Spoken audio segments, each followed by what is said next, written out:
এখন তারেক জিয়ার অন্তরঙ্গ বন্ধুতে পরিণত হয়েছে। এগুলো খুব দুঃখজনক ঘটনা। ইনশাআল্লাহ আগামীর যে বিপ্লব হবে, এই চূড়ান্ত বিপ্লব হবে এই দালাল মিডিয়ার বিরুদ্ধে।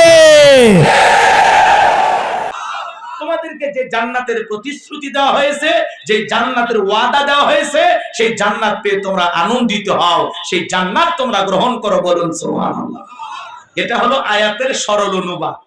এবার চলুন আমরা মূল তাফসিরে যাই। কষ্ট হচ্ছে? আল্লাহ কি বলেন?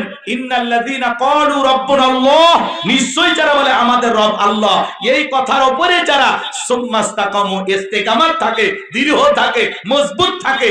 আপনাদের এলাকায় রাস্তা আছে বাজান, এই রাস্তার ধার দিয়ে আপনারা দুই গাছ লাগান, গাছ লাগান, কথা কয় না, দুই ধারে গাছ লাগান না?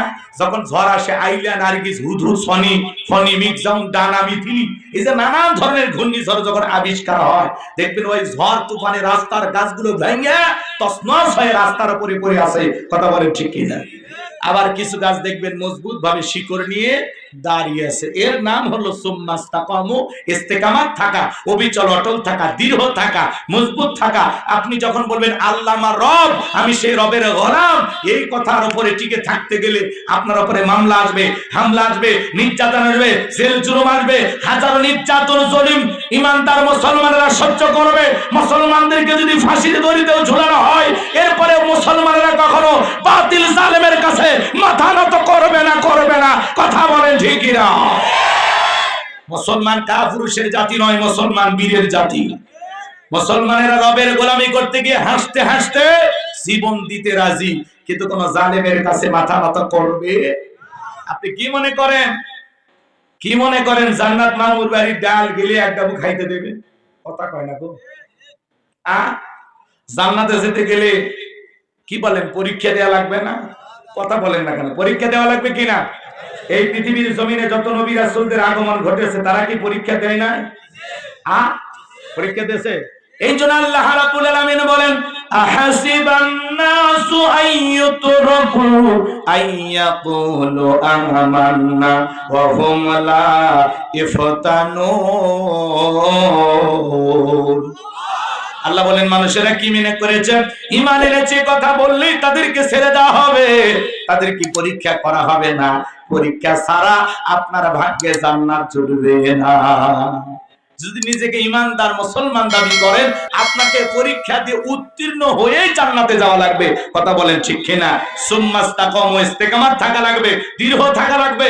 হাজারো বাতিলের আঘাত আসবে, হাজারো জেল জুলুম নির্যাতন আসবে, হাজারো অপবাদ আসবে, হাজারো ধাক্কা আসবে, আপনাকে দাঁড়িয়ে থাকা লাগবে যে আল্লাহ আমার রব, আমি সেই রবের গোলাম। সামনে মিছিল, পুলিশ ধরে নিয়ে যাচ্ছে, তাহলে আজকে মিছিলে যাওয়ার দরকার নেই। কথা কন, সামনে দাড়ি টুপিওয়ালা দেখতেই ধরতেছে, সেলুনের জায়গা আপাতত দাড়ি কেটে দিয়ে, এই ঈমান নিয়ে যান না। কথা কন না কেন? যেমন দেখতেছে তেমন শিখতেছে। কথা বলেন ঠিক কিনা? আর ছোট ছোট মাদ্রাসার বাচ্চারা বৈশা বৈশা পেশাব করে, কি সুন্দর ঢেলে গুলো ব্যবহার করে। বাড়িতে যা মাকে সালাম দেয়, বাবাকে সালাম দেয়, ওস্তাদ বলেছে বাবা পেশাব থেকে পবিত্রতা অর্জন করবা। কারণ কি, এদিক খেয়াল করেন, কবরের ভিতরে কিছু মানুষের শুধু আযাব হবে এই একটা অপরাধের কারণে। যারা পেশাব থেকে পবিত্রতা অর্জন করে না, তাদের কবরের ভিতরে শাস্তি হবে। কি হবে? কবরে আযাব হবে শুধুমাত্র পেশাব থেকে পবিত্র না হওয়ার কারণে। কথা কি বুঝছেন? আপনি 30-40 বছর বয়স, পেশাব করে আস্তে করে উঠে যাচ্ছেন, পানিও নেন না, টিস্যু নেন না, মাটিও নেন না, আছে না নাই? কত ছেলে কলেজে পড়াশোনা করে, পালসার গাড়ি না ঘোরাফেরা করে, রাস্তার মধ্যে গাড়িটা ব্রেক করে টান দিয়া, কথা বোঝে না, সেন্টার টান দিয়া কুকুরের মতো দাঁড়িয়ে থেকে পেশাব করে, বসেও না। এরকম ডিজিটাল অভদ্র আছে না নাই? মনে রাখবেন বাজার, পেশাব করে এরকম দাঁড়ায়, যারা পেশাব করে ওরা পাইছে কুকুরের স্বভাব। কুকুরও দাঁড়ায় পেশাব করে, দুপা মুসলমানও দাঁড়ায় পেশাব করে।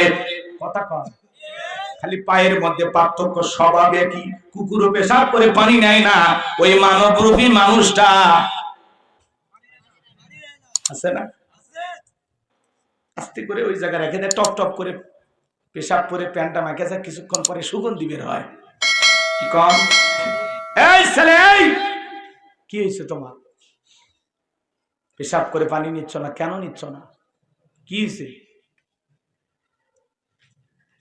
কত যুবক আসে সেলফিতে, হুজুর আমি আপনার সেই ভক্ত। এই ভক্ত পরে আগে 2 রাকাত নামাজ পড়া আমার সাথে। আমি কয় হুজুর শরীর ঠিক নাই।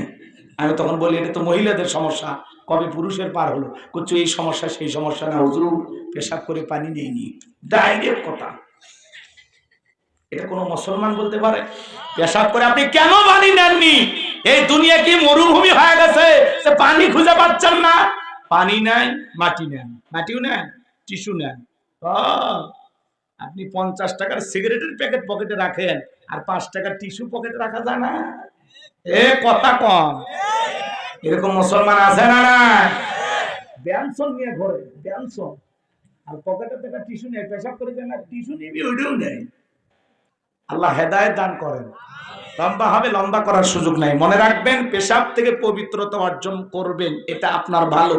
আর যদি পেশাব থেকে পবিত্রতা অর্জন না করতে পারেন, তাহলে রেডি থাকেন, কবরের আযাব রেডি হয়ে আছে। এখন আপনি আযাব যদি ভোগ করার সাহস থাকে তাহলে যান, আমার সমস্যা নেই। আর যদি বলেন না হুজুর আযাব সহ্য করার ক্ষমতা নাই, তাহলে আজকের পর থেকে পেশাব করে কখনো টিস্যু পানি ব্যবহার করা ছাড়বেন না। হয় পানি, টিস্যু, মাটি, যে কোনো একটা। কথা কি বুঝতে? এই ঈমান নিয়ে জান্নাতে যেতে হলে কেমন ঈমান লাগবে একটু অপেক্ষা করেন। কষ্ট হচ্ছে নাকি আপনাদের? তাহলে ভাইয়েরা আমার, গভীর মনোযোগ দিয়ে কথাগুলো শুনবেন বাজান। তাহলে আল্লাহ রাব্বুল আলামিন বলেন, ইন্নাল্লাযীনা ক্বালু রাব্বুনাল্লাহ, নিশ্চয়ই যারা বলে আমাদের রব আল্লাহ।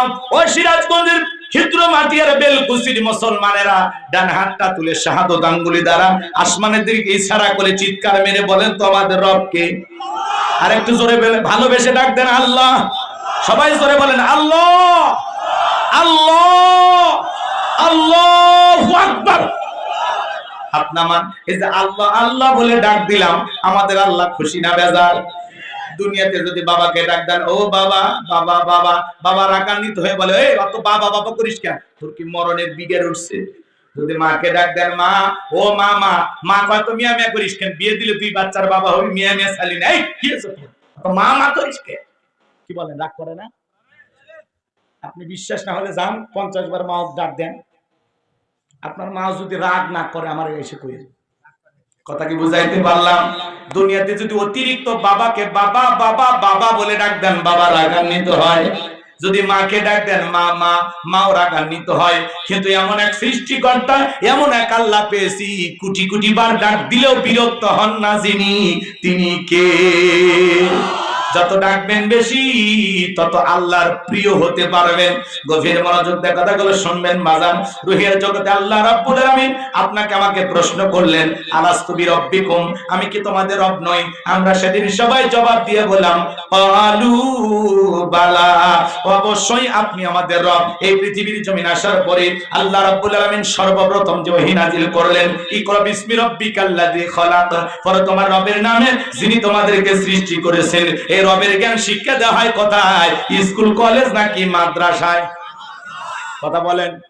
কত ছেলে প্রাইমারিতে পড়াশোনা করে, স্কুলের ব্যাগ কাঁধে ঝুলানো আছে, রাস্তার মধ্যে দাঁড়িয়ে থেকে পেশাব করে আর লেখে। জিজ্ঞাসা করলো, বাবা কই পড়ো? কই প্রাইমারিতে। তো তোমাদের ওখানে কি পেশাব করা আদব কায়দা শেখানো হয় না? বলতেছে, হুজুর সেই কথা বলতেছেন, প্রাইমারি পেশাব করা যায় দেখি সারি তাই থেকে পেশাব করে। তার মানে